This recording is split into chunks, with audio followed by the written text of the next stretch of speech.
¿Puedo empezar? ¿Sí?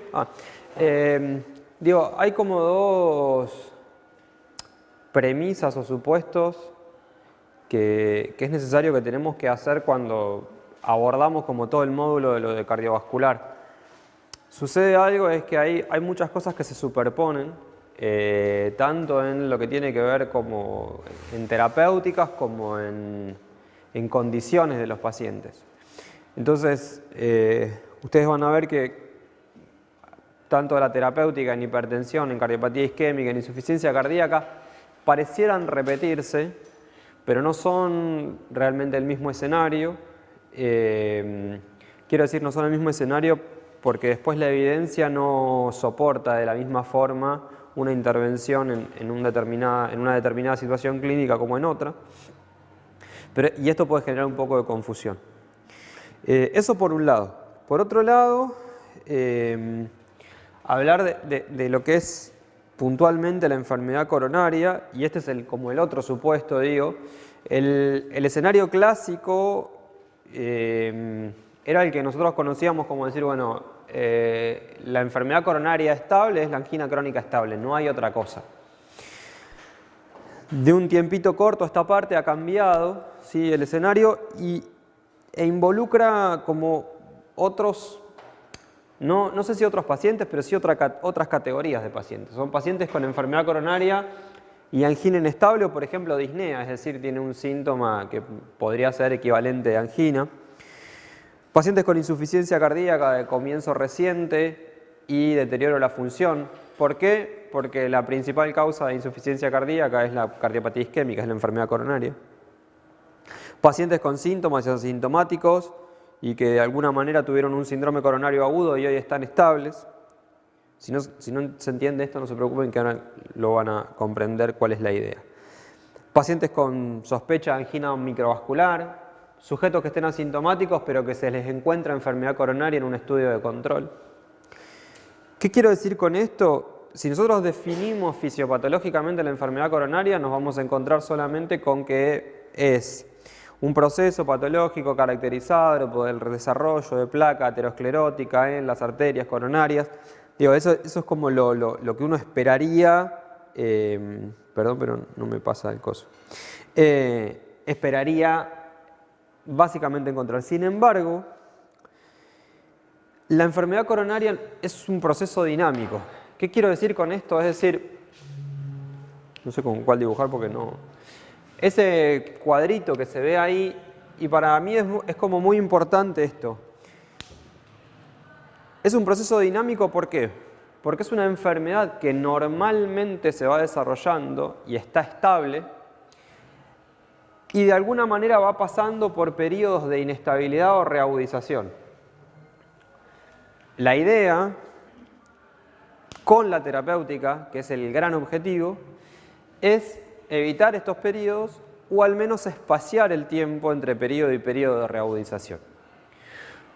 Cuando nosotros nos referimos, acá encontramos el escenario de la angina crónica estable, ¿sí? Y este escenario de reagudización es lo que, no sé si alguna vez han escuchado, síndromes coronarios agudos. Entonces, todo el continuo de la enfermedad coronaria transita entre lo que llamamos síndromes coronarios crónicos, hoy, y síndromes coronarios agudos. Vamos a hablar mínimamente de síndrome coronario agudo, sobre todo de la terapéutica, porque la vez pasada charlábamos de que ustedes después posiblemente en otro tipo de asignaturas, por ejemplo MIC y eso, se les consulta acerca de cuestiones de manejo de síndrome coronario agudo y no lo ven en ningún otro lado. No es materia puntual de fármaco, pero vamos a mencionar 3 o 4 cosas alrededor de eso. Entonces, es importante, ¿por qué? Un poco para entender la fisiopatología y un poco para entender esta cuestión de que es algo que se instala y queda y que nosotros no lo vamos a curar. O sea, no es una enfermedad o no es una condición curable, es una condición tratable, manejable, controlable, pero no es una condición curable. Y este gráfico mío tiene, no un defecto, pero sí la simpleza, que no tiene esto, que lo que dice, que en el correr del tiempo, ¿sí? El riesgo de evento va aumentando, no es que es estable el riesgo del evento. Cuanto más tiempo yo estoy expuesto a la condición, más riesgo de desarrollar un evento agudo tengo. Entonces, y si tengo eventos coronarios no tratados o no tratados adecuadamente, obviamente que el riesgo de recurrencia o de mayor complejidad de esos eventos aún es mayor. Entonces, digo, acá tenemos donde tal vez nosotros nos enfocamos a actuar es en la fase subclínica, que tiene que ver mucho con la prevención y promoción, y en la fase clínica estable. En la fase clínica aguda o en estos episodios de ida y vuelta, son más tal vez a veces terreno del especialista, pero digo, forma un poco parte de eso.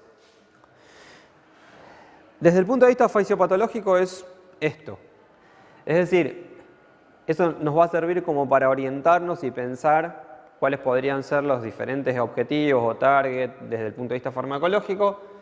Digo, es el equilibrio o desequilibrio entre la demanda y la oferta de oxígeno. ¿Cuáles son de alguna manera los determinantes de la oferta de oxígeno? El calibre arterial, por supuesto que ahora lo vamos a ver, una arteria más estenótica tiene menos capacidad de dispensar oxígeno. Las sustancias vasoactivas que actúan, por ejemplo el óxido nítrico, que pueden de alguna manera mejorar la oferta. El tiempo diastólico. ¿El tiempo diastólico por qué? Porque las coronarias se irrigan en diástole. El propio corazón se irriga en diástole. El corazón en sístole se contrae, eyecta, va la sangre a la circulación sistémica, llega a los órganos y cuando el corazón se relaja, las arterias coronarias, ¿por qué? Porque el músculo cardíaco comprime las arterias coronarias en su eyección, con lo cual es imposible o es muy difícil la irrigación coronaria en sístole. Y después la autorregulación, que ya es otro fenómeno un poco más complejo, pero del que en teoría no nos compete básicamente ahora. Y después la demanda de oxígeno está dada básicamente por las propiedades cardíacas, o sea, la frecuencia cardíaca, la contractilidad, precarga y poscarga. Un breve repaso por la fisiología del flujo coronario. No sé si llegan a ver ahí. Conceptualmente la idea es que cuando hay una obstrucción de determinado calibre, calibre o cierto compromiso de la pared vascular, una vez que el flujo, que normalmente es un flujo lineal, flujo coronario es un flujo lineal, cuando atraviesa esto, genera un flujo turbulento. Eso, por una cuestión física, lo que hace es generar una caída de flujo posterior a la obstrucción, es decir, caída de presión de perfusión. Por eso, de alguna manera, se manifiesta la isquemia. Esto era para contarles un poco. Yo veo mal, pero bueno, no importa. La de arriba es la presión aórtica, ¿sí? La curva, y la de abajo es el flujo sanguíneo coronario. Entonces ustedes ven que en la sístole el flujo sanguíneo coronario decae y en la diástole el flujo sanguíneo coronario sube. Y esto, que me gustaría que se vea mejor, más grande. Yo tengo como, no sé, tengo como expectativas raras cuando lo preparo en casa, pienso que se va a ver y claro, lo veo ahí y digo, no, está buenísimo y no tiene nada que ver. Y sé que tal vez se excede un poco, pero me parece conceptualmente importante que entiendan a qué nos referimos. La pared del miocardio, ¿sí?, tiene un espesor. Esto es el epicardio, que es por donde transcurren las arterias coronarias, y esto es el endocardio, ¿sí?, que es acá la cavidad. Entonces, eso es importante, ¿por qué? Porque cómo se irriga, es decir, cómo llega el flujo, primero llega de epicardio a endocardio, con lo cual el espacio que más va a sufrir la isquemia es el subendocardio, ¿sí?, por una simple cuestión de irrigación.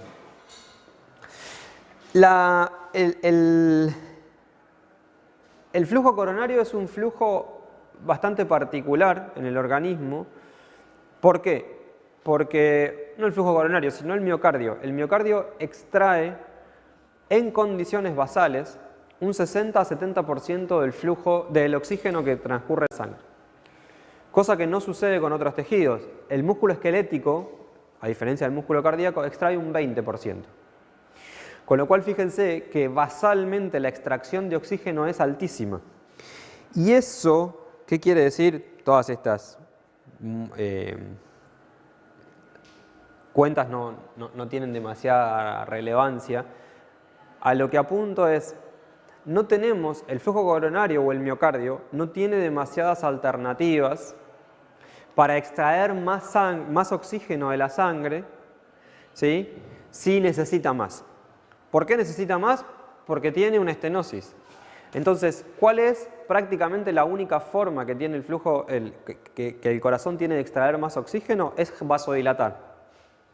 Entonces, si nosotros pensamos que la única alternativa es vasodilatar, no le puedo pedir más. El músculo esquelético sí. Ya el músculo esquelético en condiciones basales extrae un 20%. Si yo le pido más, extrae más. Y llega a ese 70, 60, 70%. Fíjense, bueno, ahí están las cuentas de la saturación de la hemoglobina para que vean cuántos volúmenes de oxígeno se extrae y eso les va después, si lo vuelven a ver, les va a cerrar un poco más la cuenta matemática, pero no tiene demasiada relevancia, no lo tienen que saber, digo, es una explicación. Entonces, ahora la capacidad vasodilatadora cuando el paciente tiene enfermedad coronaria es como que nosotros tuviésemos una reserva de vasodilatación y digamos, bueno, yo puedo vasodilatar hasta acá. Pero cuando el paciente tiene enfermedad coronaria ya está algo vasodilatado, porque fue la primera respuesta que tuvo el organismo y dijo, bueno, vasodilató. Cuando ese fenómeno de vasodilatación o esa respuesta vasodilatadora no puede dar más, aparece la isquemia. La isquemia es el flujo insuficiente y se manifiesta en general con algún síntoma como dolor o lo que sea. Desde el punto de vista epidemiológico, tal vez es un poco repetitivo, pero digo, esto es una publicación de Lancet. Lancet hace no sé si todos los años, pero casi todos los años, una publicación muy importante que está de alguna manera gestionado el dato por el Instituto de Métricas en Salud de la Universidad de Washington y lo publica en Lancet, que es el Global Burden of Diseases. El Global Burden of Diseases es una publicación que se hace y se estima cuál es la carga de enfermedad. ¿Qué quiere decir carga de enfermedad? ¿Cuál es conceptualmente cuánta mortalidad, morbilidad, discapacidad generan las enfermedades anualmente? La enfermedad coronaria, tanto desde el 2000 al 2019, continúa siendo la primera causa de carga de enfermedad a nivel mundial. Argentina no escapa a eso. Y eso es solo cardiopatía isquémica, es ischemic heart disease, ¿sí? Y como les decía, Argentina no escapa a esto, estos son datos del mismo pool de datos, pero publicados solamente en Argentina, y la enfermedad coronaria, esto es para 2019, 2020, pre-COVID por supuesto, también forma parte de la primera causa. Dentro de los determinantes de la enfermedad coronaria, por supuesto que hay lo que nosotros contamos o a veces decimos son lo que conocemos como factores de riesgo, ¿sí? Y hay algunos que los llamamos como no modificables, particularmente la edad o el sexo. El varón tiene más riesgo que la mujer en cierto rango de edad. O cargas genéticas, hay gente que dice, no, se infartó a los 40. Bueno, evidentemente hay una carga de enfermedad cardiovascular familiar o alguna otra alteración, y el resto en general son factores de riesgo modificables o lo que podemos llamar marcadores de riesgo. Y acá es un poco, vuelvo a retomar esto que decía al principio, de que hay muchas cosas que se solapan. Es decir, muchas de las condiciones de lo que entendemos dentro de lo cardiovascular que nosotros vemos forman parte de los factores de riesgo para la enfermedad coronaria, es decir, la hipertensión, la diabetes, el sobrepeso, los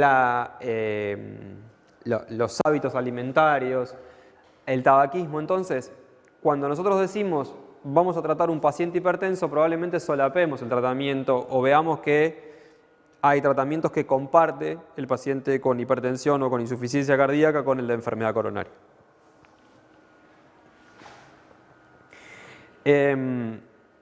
ahí es un poco donde nosotros podemos hacer algo, ¿no? O sea, donde podemos modificar alguna cuestión.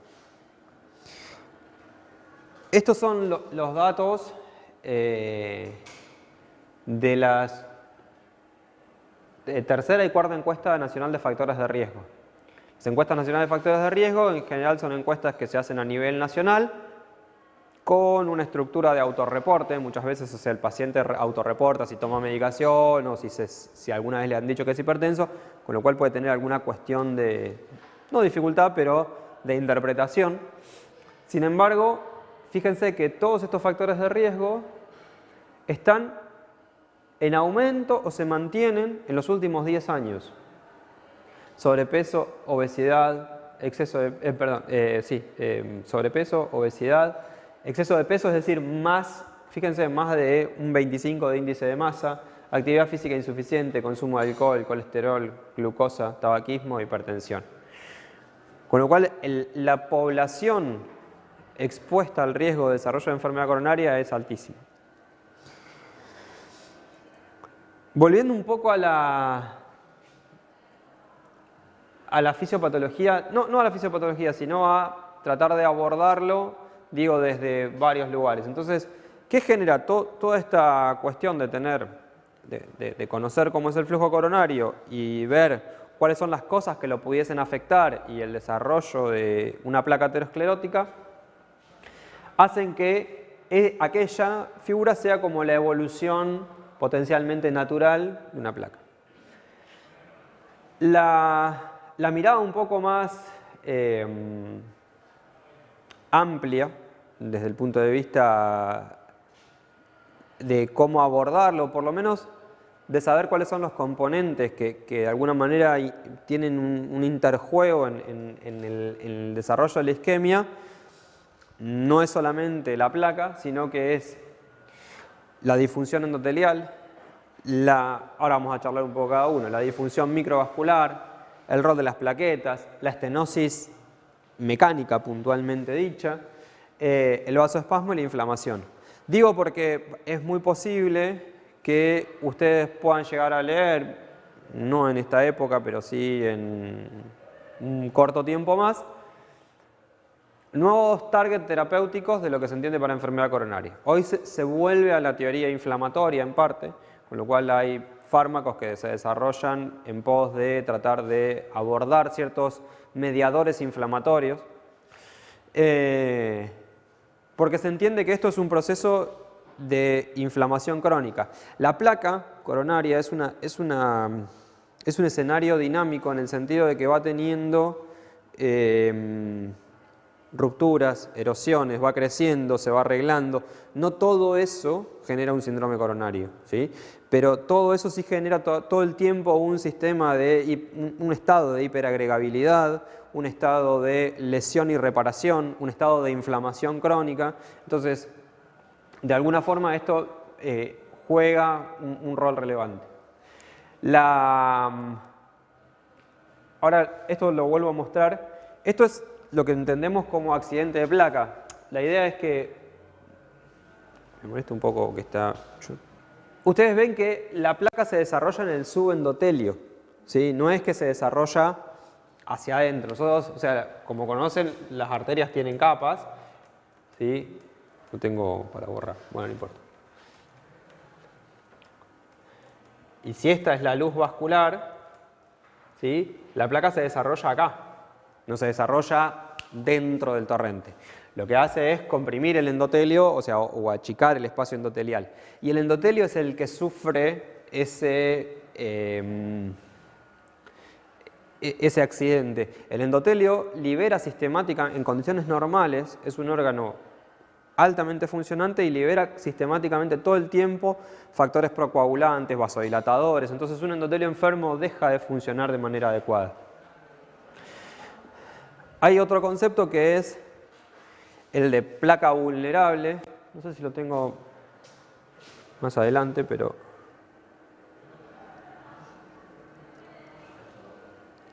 esto es un poco el pasaje, pero no sé si lo tengo un cachito más adelante.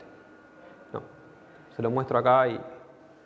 Hay un concepto que es el de placa vulnerable o el de placa más estable. Es decir, la estructura, la conformación de la placa, en general suele suceder que las placas más estables son aquellas que tienen sí un core lipídico, un centro, un núcleo lipídico, pero con una cubierta de calcio mucho más importante y mucho más gruesa, por llamarlo de alguna manera, y el riesgo de ruptura de esas placas es mucho menor que el riesgo de ruptura de placas más pequeñas.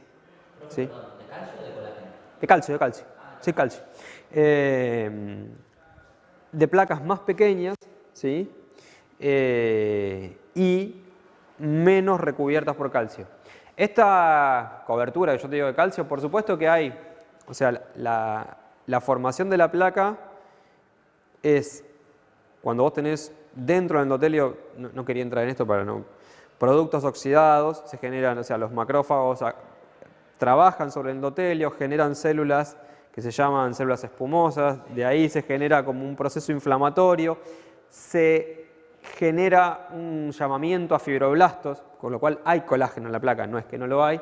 Digo, pero para conceptualizar, desde el punto de vista tal vez más sencillo y clínico, decir yo tengo placas, ¿por qué? Porque también nos sirve para pensar en cómo estratificar el riesgo del paciente. Yo tengo placas gruesas, que en general suelen ser lo que llamamos significativas, placas grandes, que ocupan al menos un 70% de la luz arterial, y placas muy pequeñas, que suelen conformarse de mucho contenido lipídico, y que esas son las que tienen más actividad inflamatoria y son las que más riesgo tienen de romperse. Por lo cual, es muy probable que nosotros no podamos nunca predecir con una prueba evocadora de isquemia, como puede ser una ergometría, un ecoestrés, un SPECT, la ruptura de una placa. Nunca lo vamos a hacer. La ruptura de la placa, ¿sí? Lo que provoca automáticamente es esto que veníamos charlando de lo que entendemos como esta reagudización. ¿Sí? Esta reagudización. Yo tengo enfermedad estable y en algún momento tuve un evento y eso genera esta reagudización. La reagudización de la enfermedad o la manifestación de un evento agudo se divide básicamente, no quiero entrar en grandes definiciones, pero lo charlamos en la reunión y nos parecía que dar como una aproximación general estaba bien. La angina crónica, ¿sí? ¿Cómo la vamos a definir clínicamente? Como paciente que tiene un dolor opresivo. Cuando decimos estable, quiere decir que ha estado estable, no ha cambiado su clase funcional, es decir, el gatillo del dolor se mantiene bajo esfuerzos iguales. Y a partir de ahí decimos lo que es la clase funcional. Es decir, el paciente desencadena dolor con los mismos esfuerzos o con esfuerzos de similar intensidad. Por ejemplo, ahora hay otro slide, pero digo, un paciente que desarrolla esfuerzo al subir 2 pisos por escalera. Bueno, en los últimos 3 meses la enfermedad ha estado estable porque el paciente siempre desarrolló síntomas en esa misma condición. La inestabilidad, ¿sí?, se manifiesta porque el paciente tiene dolor o te dice, bueno, yo últimamente vengo con dolor, en vez de subir al 3 pisos por escalera, tengo dolor al caminar una cuadra. Entonces, evidentemente, la sintomatología se hace más sensible, es decir, el paciente está más inestable en ese sentido. Y clásicamente, la angina crónica cede con el reposo, ¿sí?, o con nitratos, que son vasodilatadores, no importa, pero pensemos que cede con el reposo. En los cuadros inestables, ¿sí?, puede comenzar en reposo. Muchas veces el paciente se despierta porque lo despierta el dolor y el señor está durmiendo. Entonces, esto cuando nosotros decimos estable e inestable, lo que estamos tratando de determinar es el curso clínico de la enfermedad, cómo se comporta la enfermedad en ese contexto. Cuando pasamos de este señor que estaba acá y que venía diciendo, bueno, yo tengo dolor al subir 3 pisos por escalera, sí, pero si freno un poquito, si me siento, se me pasa y después no me agarra más. Y Y la verdad es que no, hace más o menos 6-7 meses que vengo así. Ese paciente es lo que definiríamos clínicamente como una angina crónica estable, que un poco es el foco del seminario. Lo otro es el síndrome coronario agudo, que es este paciente. El síndrome coronario agudo tiene tres formas de presentación. Hoy en día se caracteriza por lo que entendemos como síndrome coronario agudo, creo que está en la parte de la introducción del trabajo práctico, síndrome coronario agudo con y sin elevación del segmento ST. El segmento ST es un segmento electrocardiográfico, ¿sí? Que como ustedes pueden ver va del inicio de la onda S hasta el final de la onda T y que de alguna manera representa la afectación del miocardio o el compromiso del miocardio en la isquemia. El síndrome, como habíamos dicho, lo primero que sufre es el subendocardio, ¿sí? Porque es lo que está más lejos de cómo llega la irrigación. Si la irrigación llega a través del epicardio, lo que más sufre es el subendocardio. Entonces, muchas veces solemos atender a decir que, por ejemplo, infartos o cuadros subendocárdicos son los que se manifiestan con desnivel del segmento ST en el electrocardiograma y en general, en su gran mayoría, estos cuadros suelen tener lesiones críticas, pero que no son oclusivas, es decir, que la arteria no está tapada en un 100%. Cuando el electrocardiograma se manifiesta con supradesnivel del ST, en su gran mayoría, digo gran mayoría porque suele ser así, aunque no siempre es así, la arteria está ocluida, está tapada. Digo esto porque esto cambia drásticamente el abordaje terapéutico. Es así, o sea, son dos situaciones clínicas no totalmente diferentes, pero sí de un abordaje diferente. En el contexto en el que nosotros tenemos un paciente con un síndrome coronario agudo, me gustaría tener creo que tengo un papel para borrar.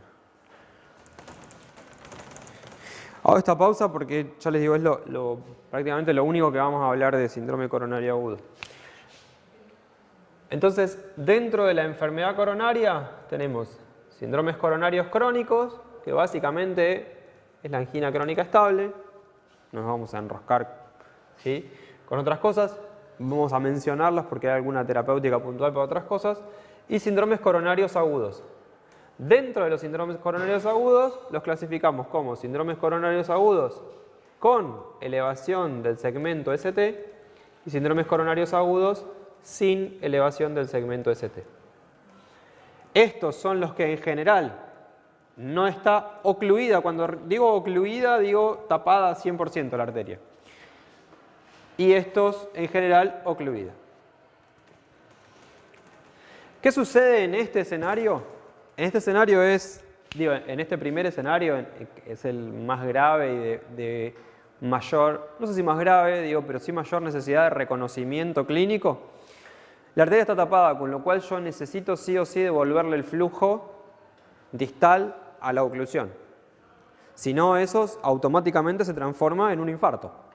El infarto es la aparición de una zona de necrosis en el miocardio vinculada a un territorio coronario.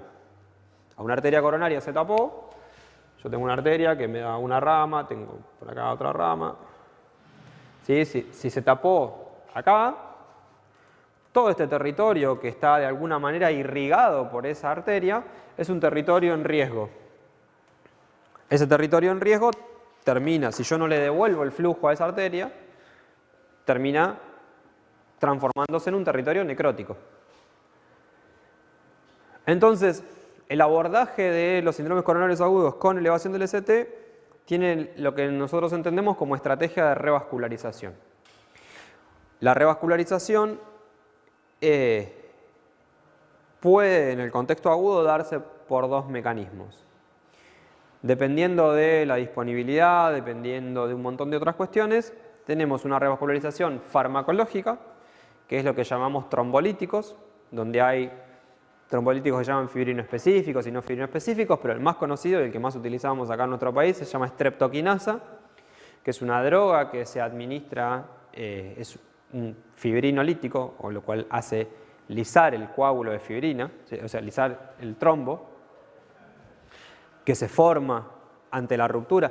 Es como una, ustedes imagínense la placa como una lesión. Cuando ustedes se lastiman, ¿sí?, lo que sucede es que se activa la cascada de coagulación, se activa el proceso de hemostasia. El problema es que ese proceso de hemostasia se activa dentro de un vaso, con lo cual lo que se forma es un trombo dentro de un vaso.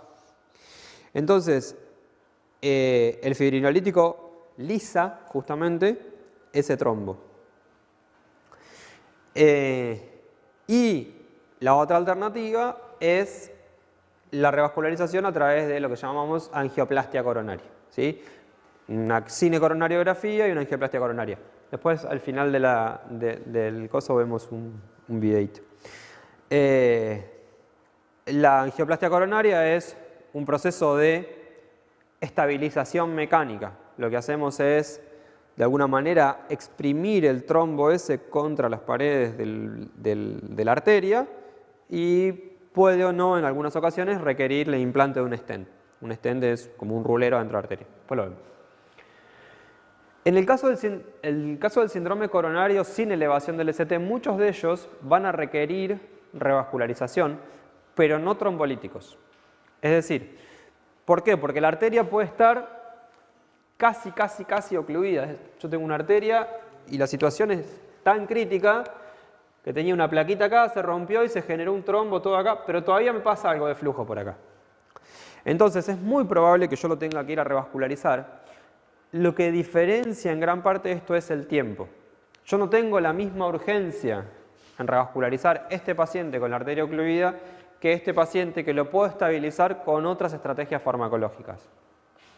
Esas otras estrategias farmacológicas, muchas se usan en el contexto de la angina crónica estable, otras no, y particularmente las que no se usan son la anticoagulación. ¿Sí? La anticoagulación lo que hace de alguna manera es evitar, no va a romper este trombo ni lo va a alisar como hace el fibrinolítico, sino que lo que hace es tratar de evitar que se siga formando trombo, porque eso es un proceso que continúa. De alguna manera el trombo llama más trombo. Entonces lo que trato de hacer es evitar eso. Para eso se usan anticoagulantes, en general parenterales, como la heparina, ¿sí? Pueden ser heparinas de bajo peso molecular o heparinas no fraccionadas, no importa. Y antiagregantes plaquetarios, que son otro grupo de fármacos que actúan sobre las plaquetas y que justamente lo que tratan de evitar es ese llamamiento, ese desencadenamiento de la cascada de coagulación y que las plaquetas no se agreguen, no se adhieran a ese trombo. Frenar el proceso, después eso hay sí, después el propio cuerpo termina de lisar el trombo, ¿no? Digo, esto es un poco el escenario. Es difícil a veces reconocer el síndrome coronario agudo con supradesnivel del ST, si uno no está acostumbrado y eso, pero me parece que la transmisión o la estrategia es esta, es decir, si ustedes en algún momento están en contacto con algún paciente que viene con dolor de pecho, lo primero que le tienen que hacer es un electro. Definitivamente. No importa, digo, si están solos, por supuesto que es una complejidad, no deberían estar solos, pero sí van a tener a alguien de referencia para poder de alguna manera interpretar ese cuadro. Es una práctica no invasiva, de baja complejidad, rápida, ultra disponible. Entonces, ese electro, yo no hablé ni de enzimas, ni de troponina, que es algo que habitualmente van a escuchar hablar en las guardias. No existe eso para diagnosticar un síndrome coronario agudo, no es necesario en un montón de escenarios. Entonces, tiene que ver un poco con el juicio clínico, que es muy importante, ¿sí? Interrogar al paciente, preguntarle cuánto hace que viene con dolor, si tomaba medicación, qué medicación tomaba, cómo es el dolor, cómo aparece. No sé, nosotros cuando en mi época usábamos el Alicia del dolor, el acrónimo ese, la aparición, la localización, la intensidad, si hay algo con lo que, si se irradia, dónde se localiza, hacia dónde va. Todo eso aporta muchísimo a la interpretación del cuadro, aunque a ustedes les parezca mentira. Con un electro, ¿sí? Nos puede ayudar a definir esto de qué estrategia inicial tomar. Y esto es un poco el resumen de lo que más o menos yo quiero que ustedes por lo menos se lleven de síndrome coronario agudo. Después, este es el manejo, hasta les diría, no prehospitalario, pero en parte puede ser prehospitalario. Y en las primeras horas del abordaje del paciente. Después, el paciente internado en la unidad coronaria o en una unidad de terapia intensiva, le vamos a hacer un montón de otras intervenciones que habitualmente son las mismas que las que se lleva después. Por eso ahora no las vamos a ver, o sea, las vamos a ver ahora cuando seguimos charlando. Pero este es el primer abordaje y uno puede trombolizar a un paciente o fibrinolizar a un paciente en cualquier instancia, ¿sí? Hay un montón de estudios en relación a las estrategias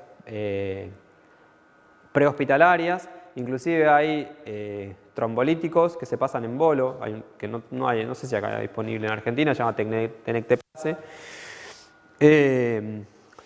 que se pasa un bolo de fibrinolítico y hay estudios que han demostrado que eso se puede pasar en la ambulancia, ¿no? Y eso hace que el paciente prácticamente por lo menos llegue fibrinolizado al hospital. Y después encontramos estrategias intermedias, híbridas, que es un poco fibrinolizar al paciente y estudiarlo igual, es decir, hacerle el cateterismo y ver si se le hace la angioplastia igual o si no. Entonces hay como estrategias híbridas en el medio, pero en términos generales, el reconocimiento de un cuadro que requiere revascularización inmediata forma parte de la buena práctica, es decir, no dejar pasarlo así como así. Ese es el supradesnivel del ST, que nunca lo van a ver así, porque siempre es mucho más complejo. Y este es el infradesnivel del ST. Fíjense cómo se invierte, ¿sí?, la expresión electrocardiográfica. Por supuesto que hay localización electrocardiográfica y un montón de otras cosas. Dentro de los abordajes, como decíamos, tenemos fármacos que posiblemente demos en todos los escenarios, que son los nitratos, betabloqueantes, estatinas y aspirinas, que son los que vamos a hablar un poco más profundamente. Otros antiagregantes plaquetarios, ¿sí?, como los inhibidores del receptor de plaquetas, ahora charlamos cuál, la anticoagulación, que es lo que yo les contaba, y la angioplastia o fibrinolíticos. Está puesta acá porque es en el agudo, pero un gran porcentaje de pacientes con síndromes coronarios agudos sin elevación del ST terminan con una angioplastia, ¿sí? Dicho esto, es importante decirles que en el correr del tiempo, el riesgo de un nuevo evento o el de mortalidad es muy parecido del paciente de un síndrome coronario con supradesnivel y sin supradesnivel, ¿sí? Los riesgos de estos fármacos en general están vinculados al sangrado. Todos fármacos que de alguna manera intervienen en el sistema de coagulación, lo inhiben, con lo cual, si no coagula, el gran riesgo vinculado a estos pacientes es el sangrado. Hay algunas contraindicaciones formales, sobre todo para el fibrinolítico, y algún otro riesgo que puede tener el fibrinolítico son reacciones, sobre todo la streptokinasa, son reacciones alérgicas. Son bastante frecuentes de ver, sobre todo la alergia, por ejemplo, de edema, de labios y eso. Después, no es una contraindicación cortar el trombolítico si el paciente le sangra las encías o un poco la nariz. Sí, eso, pero eso es más de la práctica.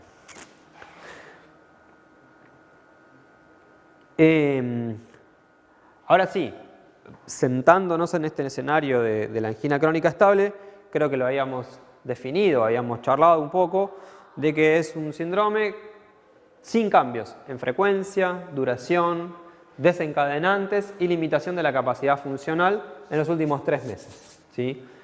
Gran parte, 50% o más de la enfermedad coronaria se presenta así y tiene una mortalidad. Hoy en día yo creo que es bastante menos que 4% por año, pero sería como el máximo de hasta 4% por año. Pero es una mortalidad relativamente baja. Cuando yo les hablaba de clase funcional es esto, es decir, la clase funcional es cuál es la capacidad de ejercicio que el paciente tiene sin desencadenar isquemia. La clasificación, fíjense, que es inversa en el sentido interpretativo, que a medida que aumenta el número, ¿sí?, el paciente desencadena síntomas con menos esfuerzo. Entonces, en la clase funcional 1, el dolor es desencadenado por una actividad inusual. No sé, el tipo fue a jugar al fútbol. En la clase 2 puede ser esfuerzos habituales. En la clase 3 es un esfuerzo menor al ordinario, barriendo la cocina o bañándose. Y en la clase 4 es prácticamente en reposo. El paciente prácticamente no puede hacer nada sin tener síntomas. ¿Mayor a lo habitual o de mayor carga sería, de mayor esfuerzo? Sí, de mayor carga a la habitual. Por eso ahí ponemos los METs, pero es un concepto complejo de explicar. Pero inusual mayor a lo que el paciente hace habitualmente. Dice, bueno, no, yo habitualmente camino 10 cuadras y ayer salí a correr 4 kilómetros y me dolió el pecho. Bueno, eso es mayor a la habitual en el sentido de la carga, lo que dice Sabri. Hay otras clasificaciones muy parecidas. Esa es la de la Sociedad Canadiense.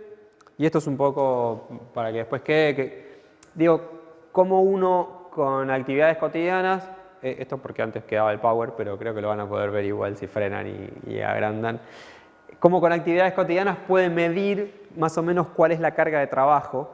El MET es una estimación del consumo miocárdico de oxígeno.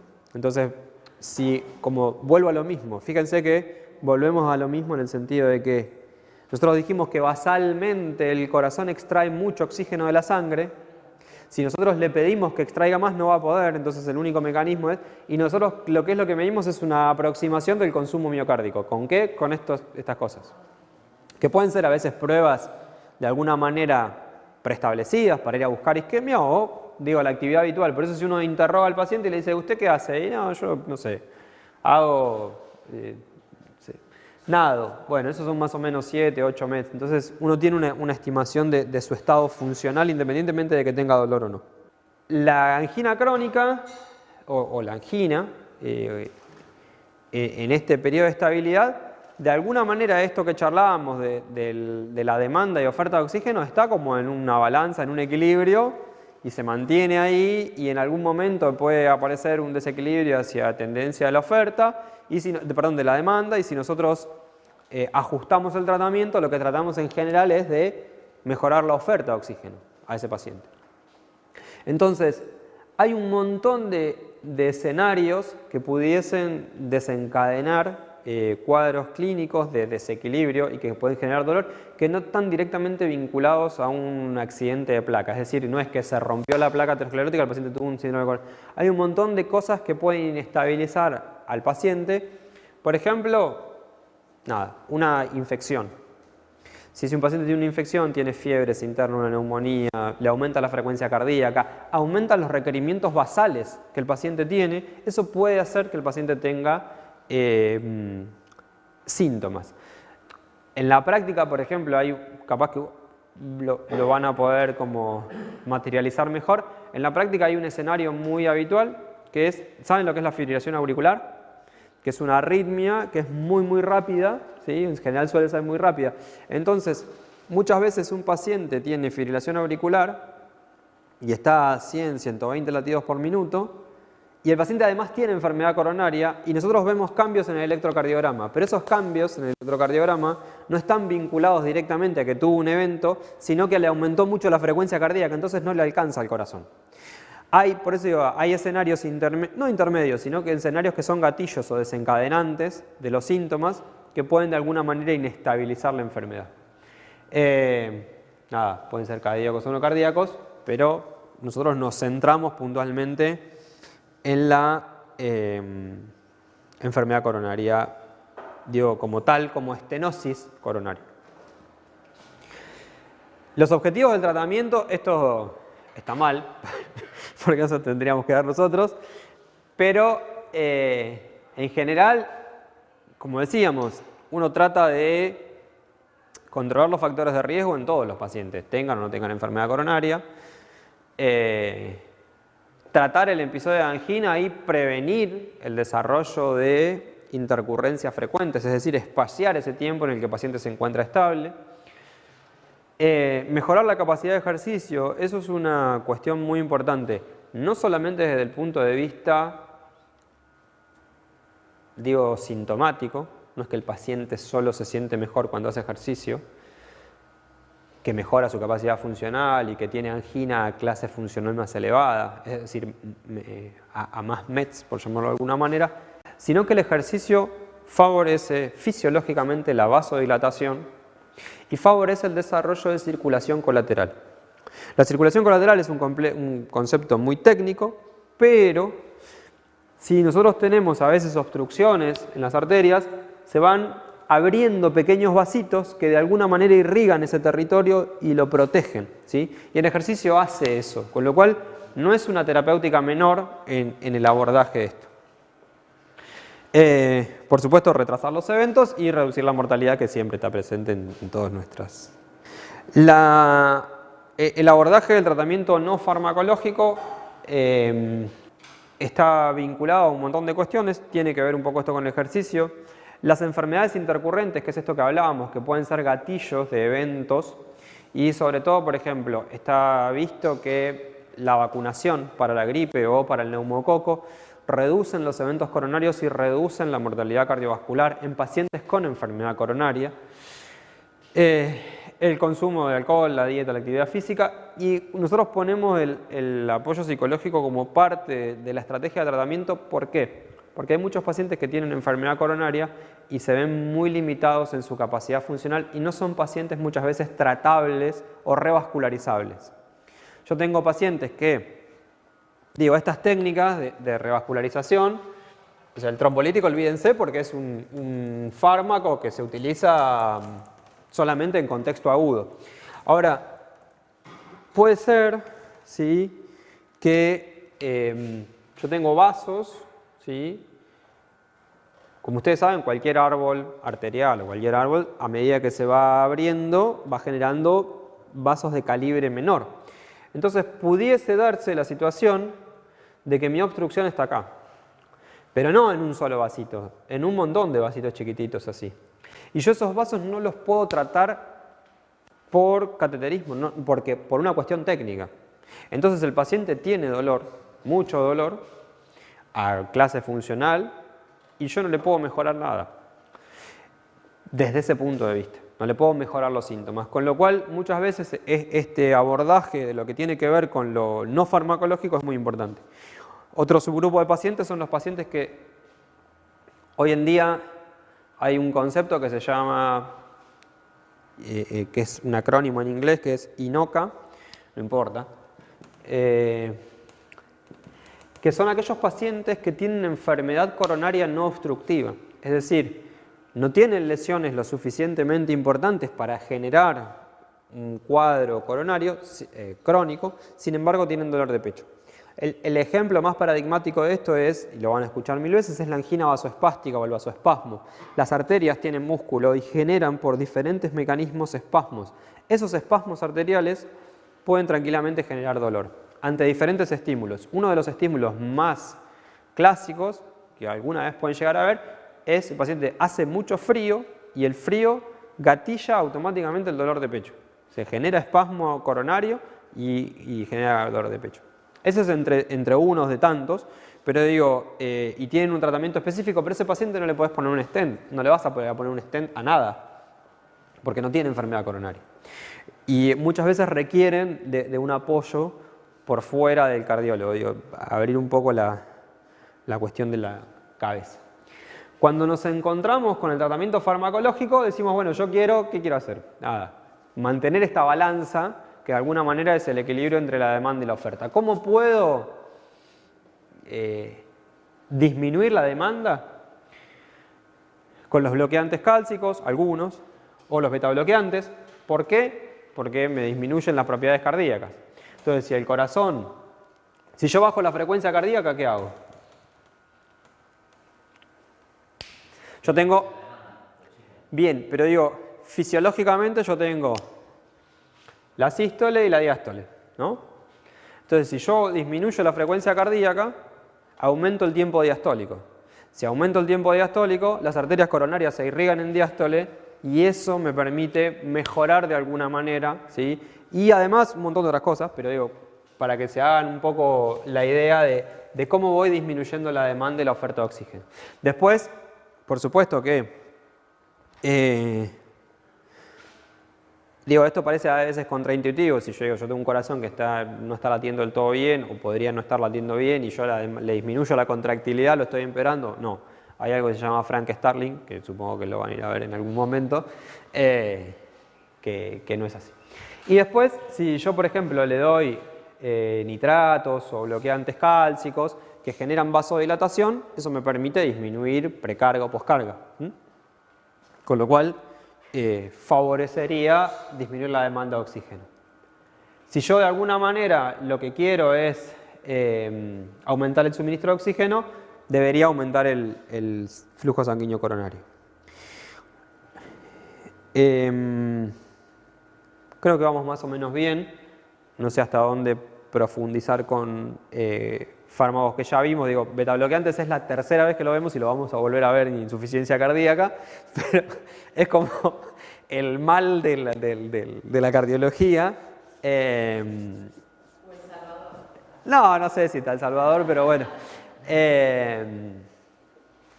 Digo, hay un par de cosas para comentar. Tal vez no vale la pena tanto meternos en el mecanismo de acción.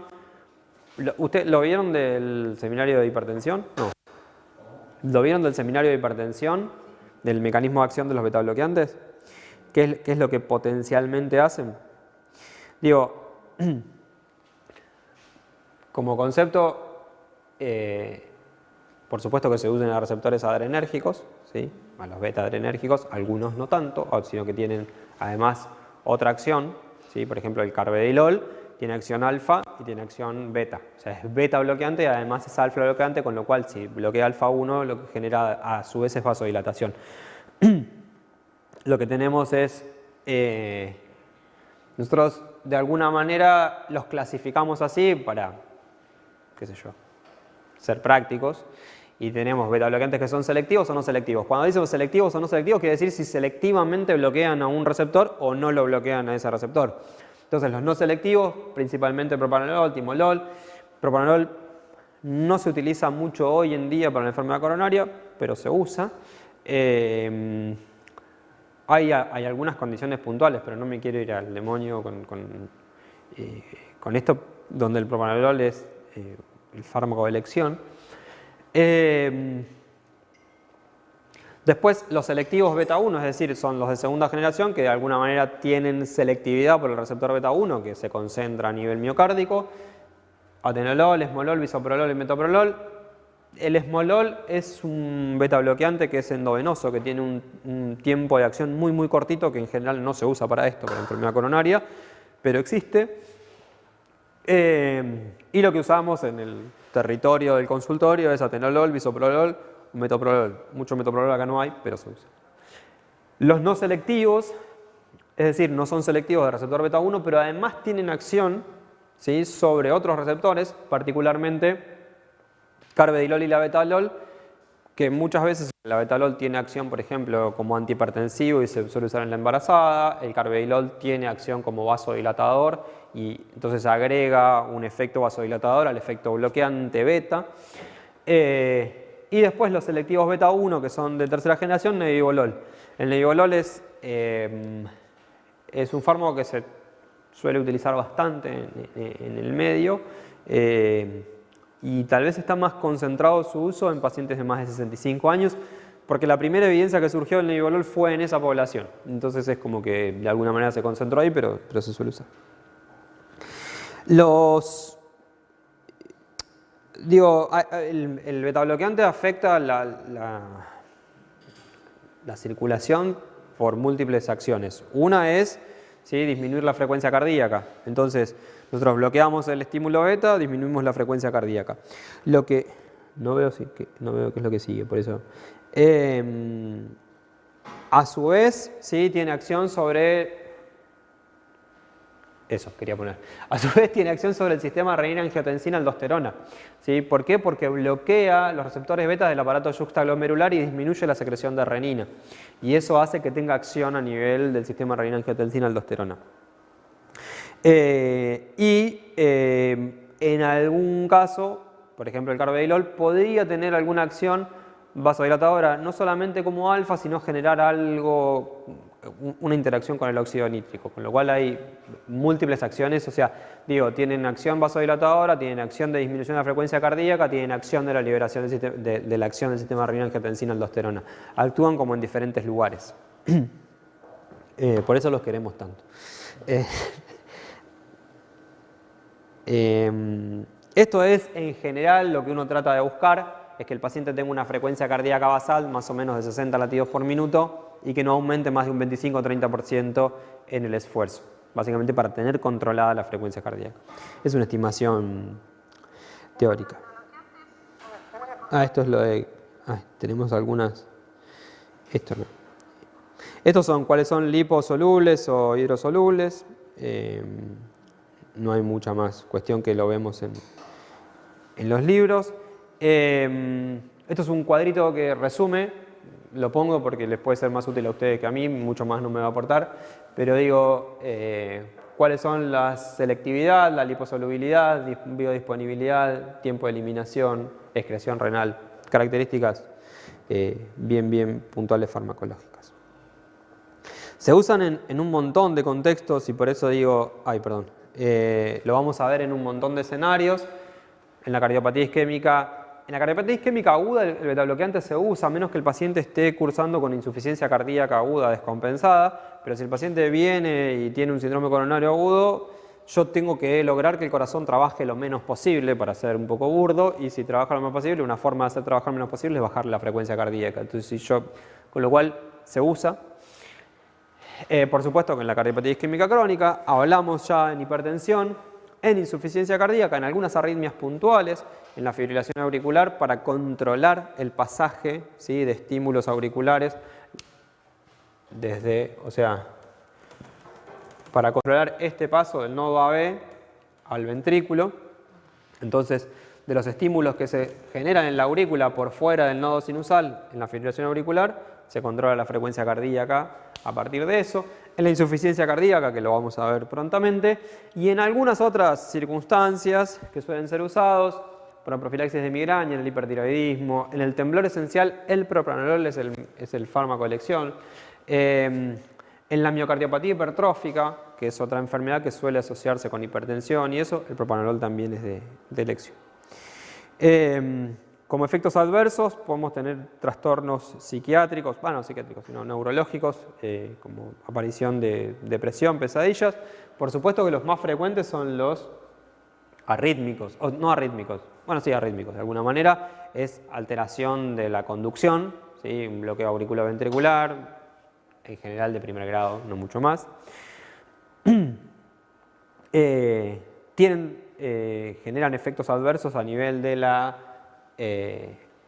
por su mecanismo de acción, cómo pueden generar está explicado con detalle en el teórico de hipertensión, de la recuperación de la hipoglucemia, pueden enmascarar síntomas de hipoglucemia, pueden generar, por supuesto, efectos de vasoconstricción periférica, excepto el carvedilol, sí que podría ser vasodilatador, generan impotencia sexual en el hombre. Eso está bastante visto, sobre todo los no selectivos, y a veces cuando uno utiliza más selectivos puede evitar ese efecto adverso y pueden generar broncoespasmo. Dicho esto, bajo ningún punto de vista el paciente con EPOC es una contraindicación para el uso de betabloqueantes. Si el paciente tiene una descompensación aguda, severa del EPOC, uno lo puede pensar. Ahora, de hecho está visto que los pacientes con EPOC disminuyen eventos cardiovasculares tratados con betabloqueantes. El EPOC es una condición que suele asociarse al tabaquismo, enfermedad coronaria, y no es una contraindicación en ningún escenario, excepto en el agudo crítico, donde uno podría evaluarlo. Otras contraindicaciones, cuando tenemos, por ejemplo, vasoespasmo, cuando tenemos enfermedad arterial periférica severa o cuando tenemos bloqueos auriculoventriculares de mayor grado, porque le vamos a terminar bloqueando al paciente y no sería demasiado agradable. ¿Por qué salto con esto? Porque si no, no van a entender qué es lo que viene. ¿De dónde decimos, por qué sacamos la evidencia de que creemos que los betabloqueantes sirven? Creo que en algún momento lo hablamos, o lo habló Manuel, o yo, no me acuerdo quién, de que tenemos fuentes primarias de evidencia, que son los ensayos clínicos más importantes, y fuentes que resumen la evidencia. Entonces, como estas son drogas que se utilizan mucho, se han probado un montón y que tienen muchísimos años en la utilización en esta patología, suele haber lo que llamamos metaanálisis. ¿Sí? Los metaanálisis de alguna manera son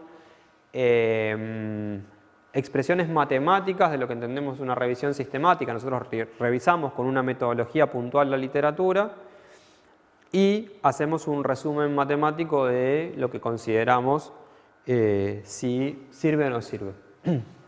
Entonces, ese resumen matemático en general suele expresarse en un gráfico que se llama forest plot, ¿sí? O gráfico de bosque, no importa, donde imagínense que en un ensayo clínico cada unidad de análisis es un paciente, ¿verdad? Bueno, en un metaanálisis cada unidad de análisis es un estudio. Entonces yo tengo el estudio 1, el 2, el 3, el 4, el 5, ¿sí? Y voy viendo, ¿sí? Esta situación es la situación de equilibrio, es decir, no es ni mejor ni peor el betabloqueante, supongamos. Entonces, si la estimación del efecto me da de este lado, yo creo que el betabloqueante es útil en este estudio, en el estudio A, perdón, en el estudio 4, en el estudio 3, en el estudio 2, en el estudio 1. Y este me puede haber dado acá, y este me puede haber dado acá. Entonces, a partir de eso se saca un estimador global, ¿sí? Que es ese rombo o diamante que ustedes ven acostado acá, que es el resultado. Si ese resultado global cae del lado a favor, bueno, yo podría hacer una, no sé si recomendación, pero sí tomar en cuenta esto. Toda esta rosca se la estoy haciendo porque mucha del resumen de la evidencia de cardiología y un montón de otras cosas se resume en metaanálisis. Estas cosas que ustedes ven acá, ¿sí? Los cuadrados forman parte de la muestra y cuanto más grande es el cuadrado, más cantidad de pacientes había en ese estudio. Y las barritas, los bigotitos del costado, son los intervalos de confianza, ¿sí? Es decir, desde dónde a dónde yo creo que mi estimación estaría adecuada. Bueno, un poco esto es lo que resume la idea de un metaanálisis. Pero lo que se observa principalmente, convengamos que son estudios viejos, ¿sí? Que son estudios de los 90, 90 y pico, no hay estudios mucho más nuevos con betabloqueantes. Entonces se observa que la mortalidad, ¿sí? Global y sobre todo la mortalidad vinculada a muerte súbita se reduce con betabloqueantes, pero en pacientes con enfermedad coronaria crónica, pero en general en aquellos que tuvieron un infarto previo. Es decir, los pacientes que no tuvieron un infarto previo, el beneficio es bastante más discutible. O sea, que no tuvieron un evento previo. Acá esto está resumido, horrible se ve, ¿no? Pero sí reducen la ocurrencia de eventos de manera significativa, ahora no reducen la mortalidad de forma global. Quiero decir, cuando yo digo el paciente que tuvo un infarto previo, quiero decir el paciente que potencialmente tiene más riesgo. Entonces es probable que los de más riesgo tenga un efecto más importante. Espero que se vean bien de última las citas, porque esos gráficos están sacados de esas citas, como si alguno quisiera buscar. Yo tengo los estudios, si a alguien, que no creo que esto suceda, les llegara a interesar formalmente, y sí le paso el estudio completo. Otra de las estrategias, dijimos, son los bloqueantes cálcicos. Ustedes saben que hay bloqueantes cálcicos, bueno, saben no, porque yo asumo que vienen de hipertensión y capaz que no. Hay bloqueantes cálcicos de lo que llamamos dihidropiridínicos y no dihidropiridínicos. Dentro de los no dihidropiridínicos hay como dos subgrupitos, ¿sí? Que son las fenilalquilaminas, donde está el verapamilo, y las benzodiazepinas, donde está el diltiazem. Esos son los no dihidropiridínicos y estos son los dihidropiridínicos. Igualmente, más allá de eso, todos actúan sobre los canales de calcio tipo L. Algunos actúan más a nivel del músculo cardíaco y pueden tener alguna acción sobre el sistema de conducción, y otros a nivel más de los vasos. Básicamente lo que hacen es, normalmente, perdón, que esto no, me anda medio lento. Creo que este dibujito es el mismo que tengo en el de hipertensión, pero es que no cambia mucho. El mecanismo de acción es el mismo. Digo, normalmente en reposo la membrana plasmática es impermeable al calcio, con lo cual yo tengo mucha más concentración de calcio en el extra que en el intra. Esta, de alguna manera, los bloqueantes de los canales de calcio, ¿sí?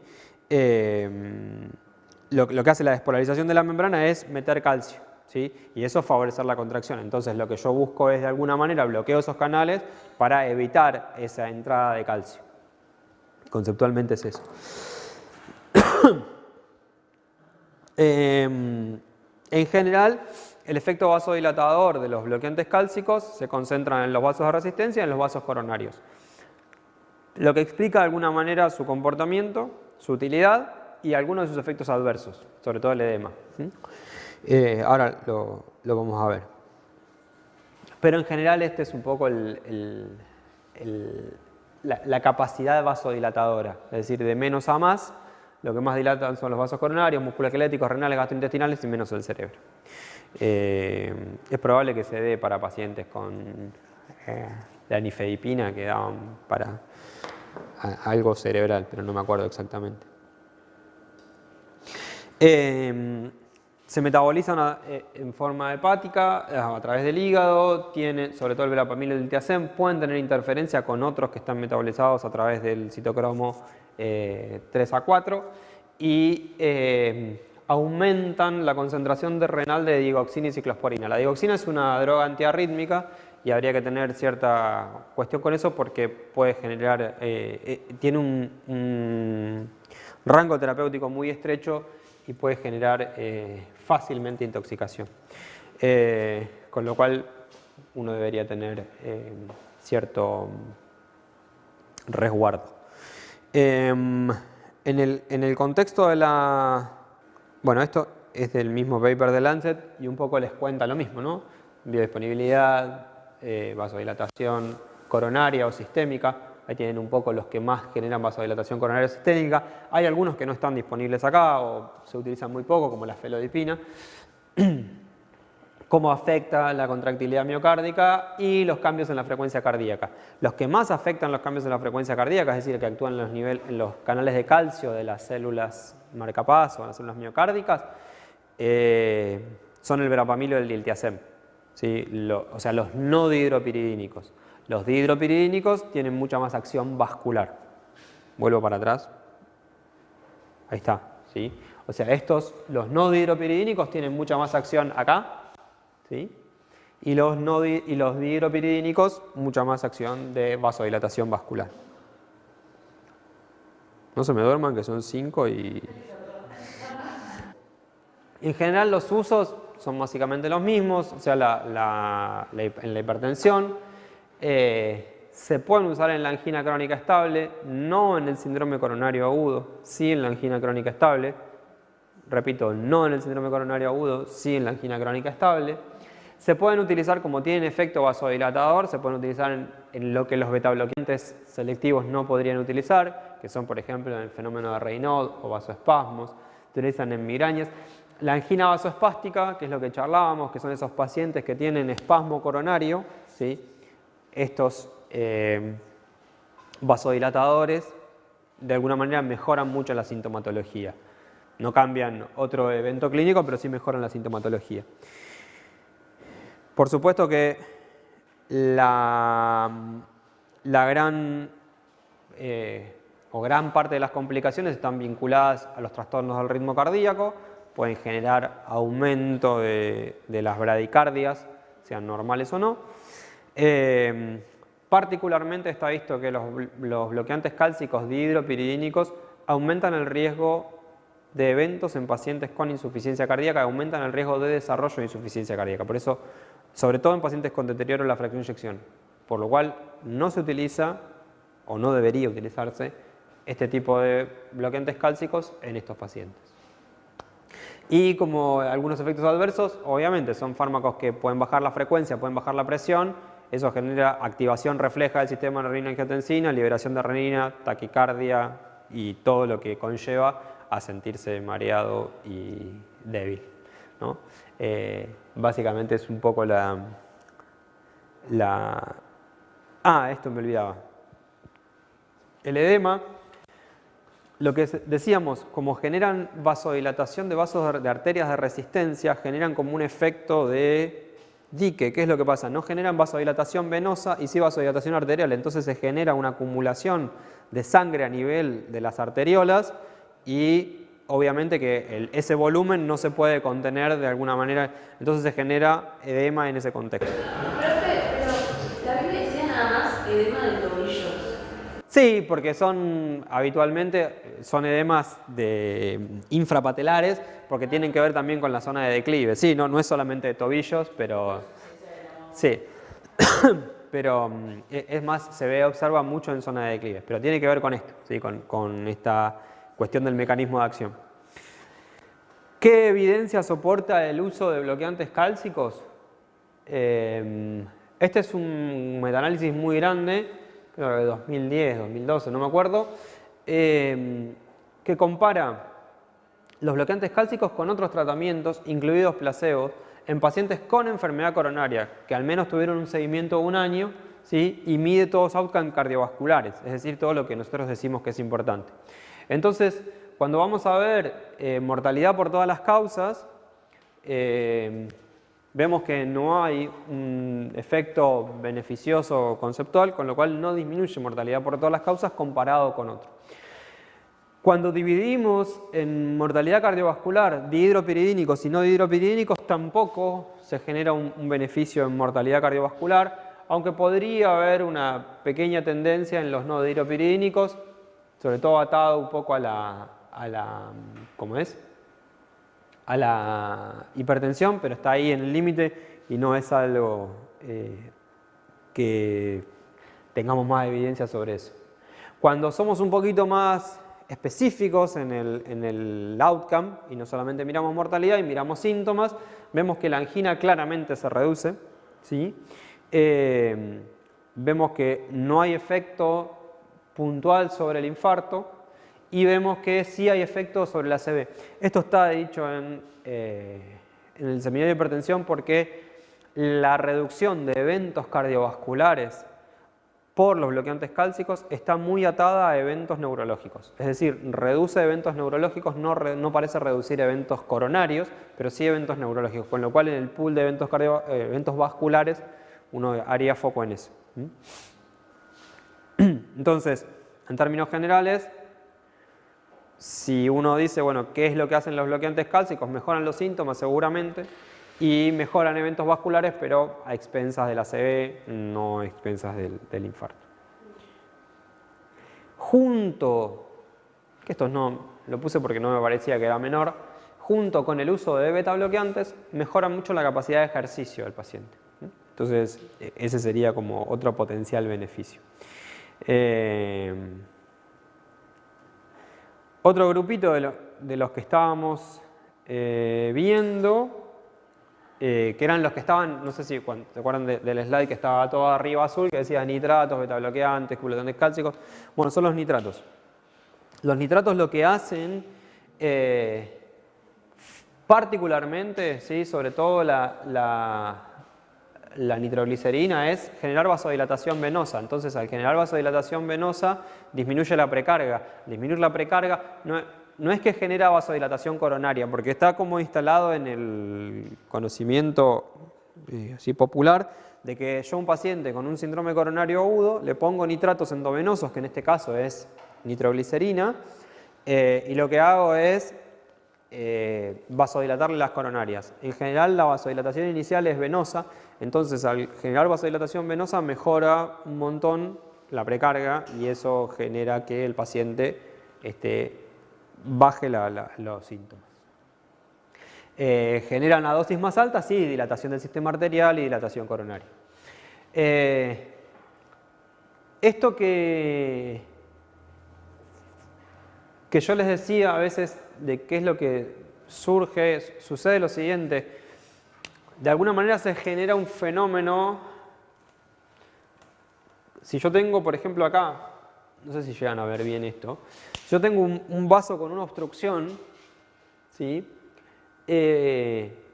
Lo que me sucede es que yo les contaba que de alguna manera esa capacidad vasodilatadora ya está en parte ocupada, con lo cual no tengo tanto más para vasodilatar. Entonces, cuando yo tengo un vaso que está obstruido con una obstrucción severa, yo tengo una caída de flujo hacia adelante, la presión de perfusión hacia adelante es mucho más baja. Entonces, lo que tratan de hacer, o lo que hacen particularmente los nitratos, es aumentar el flujo sanguíneo, pero a través de colaterales. Dilatan mucho las colaterales porque esas colaterales tienen capacidad vasodilatadora. La arteria que está ocluida no tiene tanta capacidad vasodilatadora. Entonces, el flujo siempre tiende a ir por el vaso sano, ¿sí? Por el otro no. Entonces, de alguna manera es eso. ¿Cómo lo hacen? Básicamente a través de la liberación de... Ay, ¿esto lo había puesto? Sí. La liberación de óxido nítrico a través del endotelio. Además de esto, habíamos charlado de que el endotelio sano es el que generalmente tiene mayor capacidad de generar síntesis de óxido nítrico y no el endotelio enfermo, con lo cual actúan sobre todo sobre el endotelio sano. No hay mucha más. Bueno, sí, hay ciencia alrededor de esto, pero... Dentro de los diferentes nitratos tenemos diferentes formulaciones que inclusive creo que están de alguna manera encajonadas en su lugar de acción. Los nitratos endovenosos, por excelencia la nitroglicerina, es la que se usa en términos generales en el contexto de los síndromes coronarios agudos.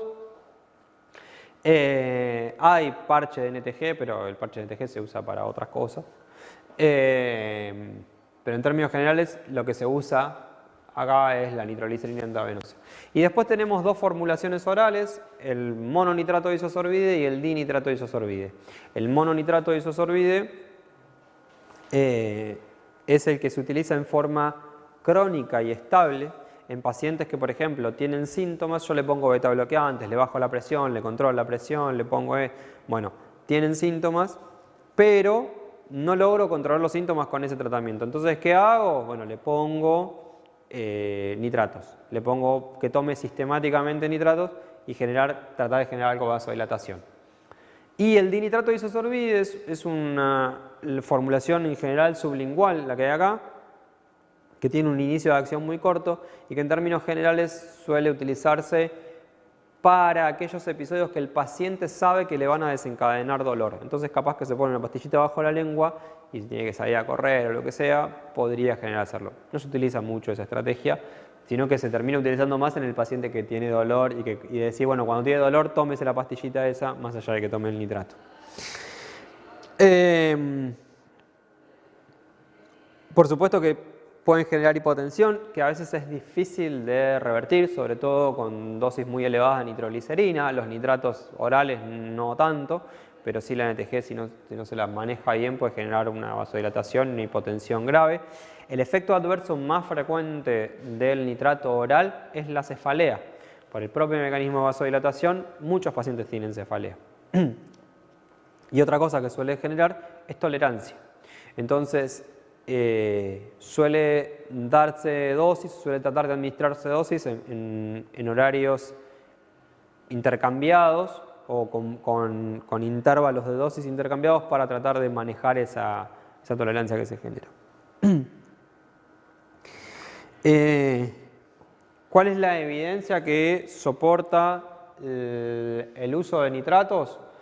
Básicamente, metaanálisis de... Fíjense, bueno, no llegan a ver acá, pero los años de los estudios son 70, 84, 89, 94, o sea, nosotros no habíamos nacido, no, mentira, algunos sí, pero otros no.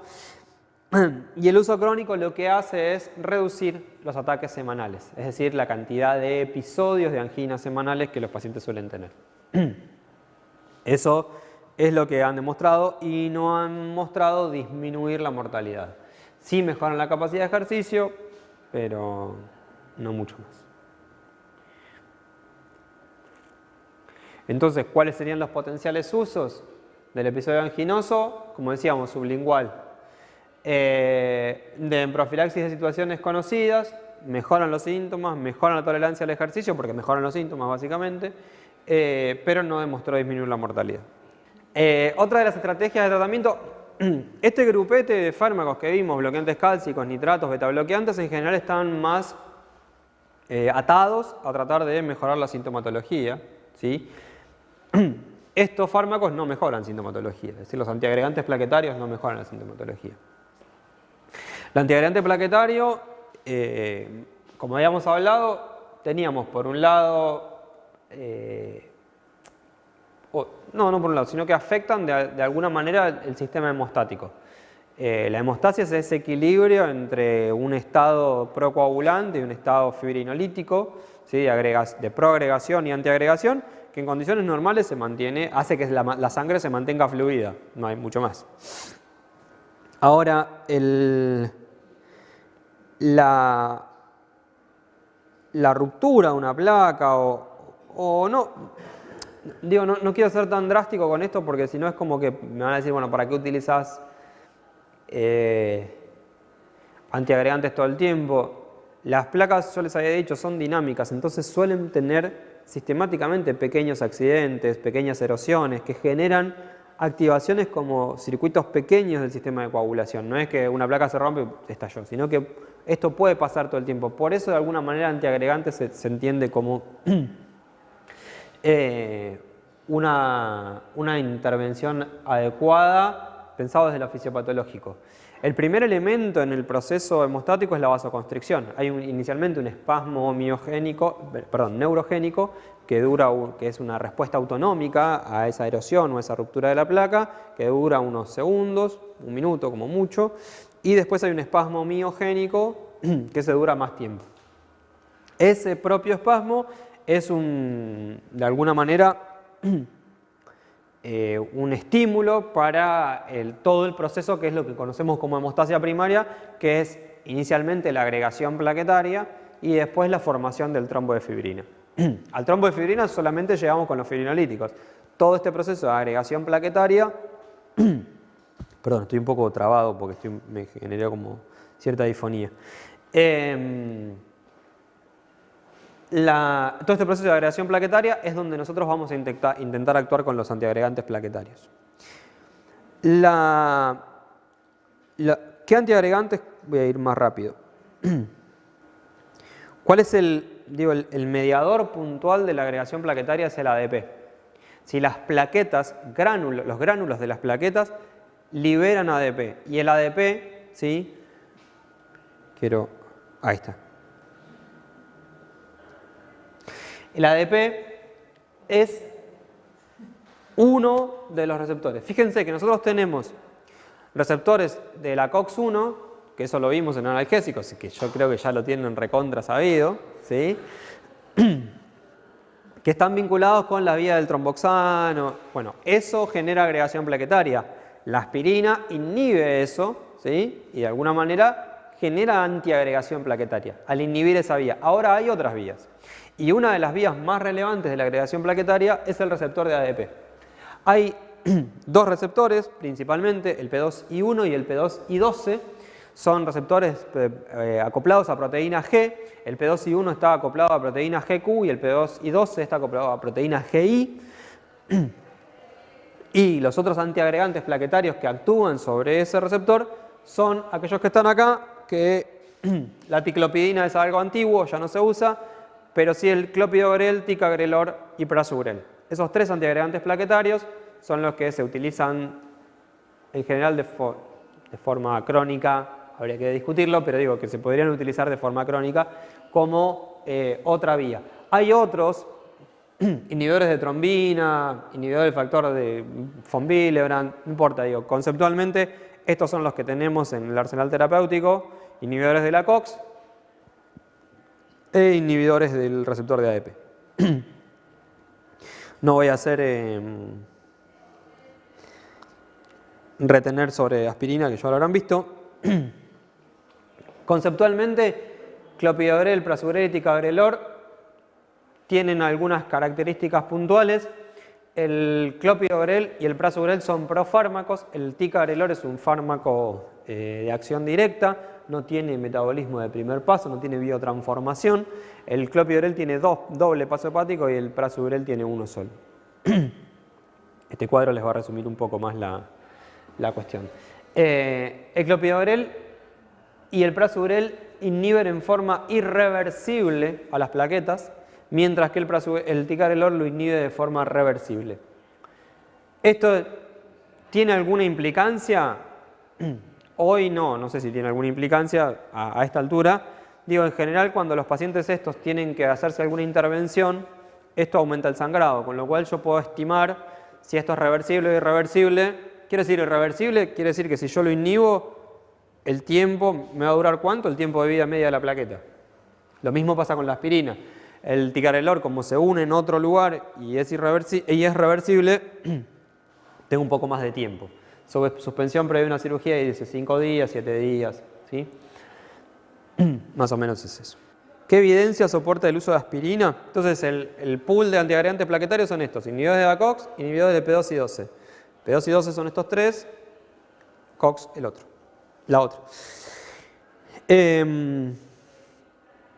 Tenemos el uso de aspirina en pacientes con enfermedad coronaria crónica.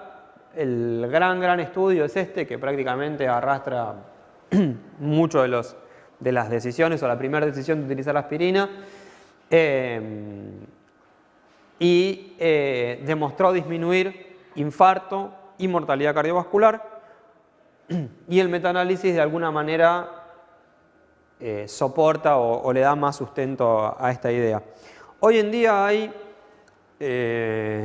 un montón de otras estrategias que intentan modificar el uso de aspirina. Es decir, la aspirina, por un lado, es efectiva, sí en prevención secundaria, no en prevención primaria. Si yo no sé si el paciente tiene enfermedad coronaria, no se la tengo que dar. Si el paciente tiene enfermedad coronaria, que es el escenario que nosotros estamos hablando, sí, porque reduce eventos y porque reduce mortalidad. Por supuesto que aumenta sangrado, sobre todo el sangrado gastrointestinal. Y ahí es un poco donde entra interjuego con estos otros. Es decir, ¿qué le doy? Aspirina, le doy clopidogrel, aspirina le doy prasugrel, aspirina le doy ticagrelor, le doy le doy algún anticoagulante. Hay inclusive estudios que proponen dar dosis bajas de anticoagulantes. Antes se daba anticoagulante, después se vio que no había mucho más beneficio. Pero bueno, un poco ese es el escenario. Más allá de todo esto, digo, salió hará un mes la última guía de cardiopatía isquémica crónica americana, y más allá de que pueda haber algunas disquisiciones en el uso de aspirina, se sigue manteniendo la utilización de aspirina en estos pacientes. No hay mucha discusión al respecto. Sobre todo porque además, digo, los otros escenarios tampoco demostraron un beneficio claro. Ese estudio comparó aspirina versus clopidogrel. Dijo, bueno, ¿qué pasa si yo en vez de darle aspirina le doy clopidogrel? ¿Por qué? Porque pienso que estos pacientes podrían sangrar menos. Entonces, vemos que no hay diferencias importantes en el endpoint primario, que es infarto, stroke o muerte cardiovascular, y tampoco que hay tampoco digo hay un beneficio en el sangrado. Si bien todos estos sangrados fueron de bajo riesgo, sangró mucho más el clopidogrel que la aspirina, con lo cual no habría una indicación, a menos que el paciente tenga una indicación formal de que no tolera la aspirina o alguna cosa por el estilo, el clopidogrel no sería la elección inicial. El otro escenario, dijeron, bueno, ¿qué pasa si yo le doy clopidogrel más aspirina versus aspirina? Entonces sumo y digo, inhibo la plaqueta por dos lugares distintos versus nada. Tampoco demostró un beneficio puntual, ni en eventos cardiovasculares, ni en mortalidad, ni tampoco, por supuesto que se esperaba que tuviese mayor sangrado, pero tampoco tuvo mucho más sangrado. Estos estudios comparan, ¿sí?, el uso de otros antiagregantes, en este caso es ticagrelor, son más de 21.000 pacientes, en pacientes que ya habían tenido un infarto, y lo que hacen es comparar estos pacientes y decir, bueno, será mejor el ticagrelor, se ve menos tasa de sangrado, pero no se ve beneficio cardiovascular. Con lo cual, al no tener un beneficio cardiovascular, es decir, en endpoint, de hecho, parecerían tener más, ¿sí? Acá tenemos ticagrelor, placebo y 2 dosis de ticagrelor.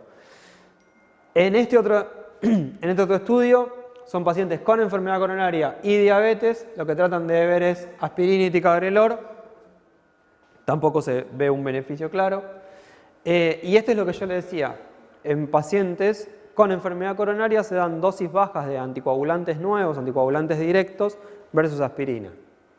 Nada, seguimos. Tiene algún beneficio sobre eventos cerebrovasculares, pero no mucho más. Por último, las estatinas, paso por alto el mecanismo de acción, inhiben un paso fundamental en la producción de colesterol, que es la inhibición de una enzima que se llama hidroximetilglutaril coenzima A, que es indispensable para que se forme el colesterol. Básicamente eso es lo que hacen. Y hay un poco de debate alrededor de esto, pero si nosotros tomamos el metaanálisis de ensayos clínicos más grande en pacientes con enfermedad coronaria, podemos decir que en pacientes que tienen enfermedad coronaria se ha demostrado reducir la mortalidad cardiovascular y eventos cardiovasculares, con lo cual las estatinas son una estrategia de uso en esta población. Esto está en el práctico. La ivabradina es una droga que tiene un mecanismo de acción bastante interesante, que inhibe un canal catiónico de sodio, de sodio, medio como, no del todo específico, pero lo que hace es actuar directamente sobre el nodo sinusal. Entonces baja la frecuencia de descarga del nodo sinusal, sin afectar ninguna otra cosa. No es como el beta bloqueante, que me baja la frecuencia cardíaca pero me afecta otras cosas. Esto lo único que hace es actuar sobre el nodo sinusal. Inhibe unas corrientes, ¿cómo es? Inhibe unas corrientes de potasio que se llaman FANI, no importa. Lo que se piensa es decir, bueno, ¿cuál sería el beneficio si yo le puedo bajar la frecuencia cardíaca a los pacientes? ¿Cuál sería el beneficio de darles esto? Podría redundar en algún beneficio. La verdad es que no. Hay varios estudios. Inicialmente esto se probó en pacientes con insuficiencia cardíaca, no en pacientes con enfermedad coronaria, pero en este estudio había algo de pacientes con enfermedad coronaria y disminuyeron la internación por insuficiencia cardíaca. Pero ¿qué pasa? Fíjense esto. El 25% de los pacientes que recibían betabloqueantes no estaban en dosis objetiva, es decir, no estaban como en dosis subterapéuticas, con lo cual las conclusiones pueden ser un poco complejas. No tiene efecto sobre la mortalidad. ¿Cuál sería el nicho de utilización en pacientes que yo los tengo con betabloqueantes y no les puedo controlar la frecuencia cardíaca? Entonces, yo tengo pacientes que tienen betabloqueantes y no les puedo controlar la frecuencia cardíaca, potencialmente sería un lugar de acción para la ivabradina. Lo último que les voy a decir, y no los torturo más, es la revascularización. Digo, como concepto, ¿qué me conviene? ¿Tratar médicamente a un paciente, ponerle aspirina, betabloqueantes, estatina, bloqueantes cálcicos y todo eso, o ponerle un stent? Si yo habíamos dicho que tenía una obstrucción y con esto yo le pongo el stent y le devuelvo el flujo y se terminó la discusión. Es una discusión histórica. Ahora, no hay ninguna evidencia que soporte que la revascularización en pacientes con enfermedad crónica estable sea mejor que el tratamiento médico farmacológico óptimo. Repito, no hay ninguna evidencia que soporte que ir a ponerle un stent a un paciente con una enfermedad severa, que yo, por ejemplo, no sé, le hice una angiotomografía y vi que tiene una de las arterias en un 80% o 90% tapada, pero que el paciente está estable, ¿sí? Versus tratarlo adecuadamente, en dosis adecuadas, con betabloqueantes, con estatinas, con aspirina, con todo lo que corresponda, no hay diferencias en mortalidad. Sí hay diferencias en síntomas, es decir, el paciente podría mejorar sintomáticamente, pero no en eventos. Cuando me refiero a revascularización, por supuesto me refiero a stent, no me refiero a la cirugía coronaria, esto es otra estrategia de revascularización, nada. Y esto es nomás para ver si puedo mostrar, quería mostrarles, no, lo podemos ver de acá, a ver si salgo de acá seguro lo voy a poder ver. Es un videito de, ¿vieron alguna vez cómo se implanta un stent? ¿No? ¿Se imaginan algo? Sí, que No, por mejor. ahí es con imágenes. Mejor que no se imagine. Sé que no lo puedo porque nada más con anestesia local la utilización del... Bueno, no lo puedo reproducir. Ah, porque capaz que no tengo cosas. Que no es, a veces se hace por la muñeca o es por las grandes arterias, por la muñeca o por una arteria femoral y se van guiando con imágenes. Creo que también te dan como un... ¿Cómo es cuando es el fluorescente? Con un reactivo, con un contraste, para poder también ir viendo cuál es la arteria que está colocada. Claro. Y se va colocando. Denme un segundo que si me puedo conectar acá, capaz que lo voy a poder. Del lado de adentro tenés que son... Ah, tiene recontra claro. Son farmacológicos y liberadores de fármaco. Liberar, sí, por 1 o 2 años creo que vas a tener como una medicación especial también. Ahí está, a ver. ¿Cuál es la diferencia entre un solo y otro? Hoy se usan prácticamente.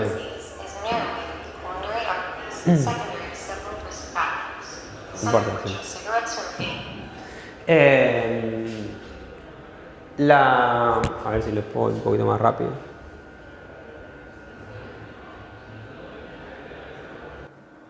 Ahí está taquicárdico, ¿no? Pero si tenemos una obstrucción coronaria, ¿sí? Como veníamos viendo, lo que obviamente que el estrechamiento hace que se genere la placa, bla, bla, bla, bla, bla.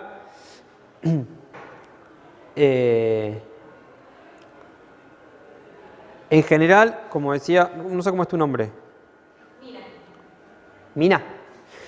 Como decía Mina, se accede por una arteria. Hoy en día se accede por la arteria radial. Antes se hacía femoral, pero hoy en día se accede directamente por la arteria radial. Se sube un catéter, una cuerda inicialmente muy finita, que es como si fuese un pelo, ¿sí? Se mete por la arteria y se sube esa cuerda.